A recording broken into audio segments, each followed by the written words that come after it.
નમસ્કાર, આપ જોઈ રહ્યા છો નેશન પ્લસ ન્યૂઝ. હું છું આપની સાથે વિભિક્ષા પરમાર. સમગ્ર દેશમાં કોંગ્રેસ દ્વારા ભારતના ભૂતપૂર્વ વડાપ્રધાન સ્વર્ગસ્થ રાજીવ ગાંધીની 82મી જન્મ જયંતિની ઉજવણી કરવામાં આવી રહી છે. ત્યારે અમદાવાદના ઘાટલોડિયા વિધાનસભા વિસ્તારમાં પણ કોંગ્રેસ પાર્ટી દ્વારા સેવાકીય કાર્યક્રમનું આયોજન કરવામાં આવ્યું હતું. પૂર્વ વડાપ્રધાન સ્વર્ગસ્થ રાજીવ ગાંધીની જન્મ જયંતિ સદભાવના દિવસની ઉજવણીના ભાગરૂપે ઘાટલોડિયા વિધાનસભાના ગોતા અને થલતેજ વોર્ડના કોંગ્રેસના હોદ્દેદારો તેમજ કાર્યકરો દ્વારા વિશેષ આયોજન કરવામાં આવ્યું હતું. કોંગ્રેસ પાર્ટી દ્વારા ઘાટલોડિયા વિધાનસભા હેઠળ આવતા ગોતા અને થલતેજ વોર્ડની આંગણવાડીઓમાં બાળકોને બિસ્કિટનું વિતરણ કરીને સ્વર્ગસ્થ રાજીવ ગાંધીને ભાવભીની શ્રદ્ધાંજલિ અર્પણ કરવામાં આવી હતી.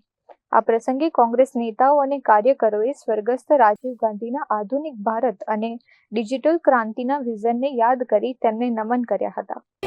રાજીવ ગાંધીના બર્થડે નિમિત્તે આજે અમારી આંગણવાડીના બાળકોને કોંગ્રેસ પક્ષ તરફથી બિસ્કિટ વિતરણ કરવામાં આવેલ છે, તો ખૂબ ખૂબ અભિનંદન.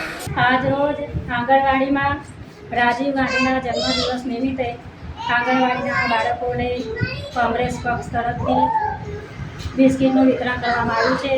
તે બદલ તેમનો ખૂબ ખૂબ આભાર. ધન્યવાદ. Bureau report, nation plus news, Ahmedabad.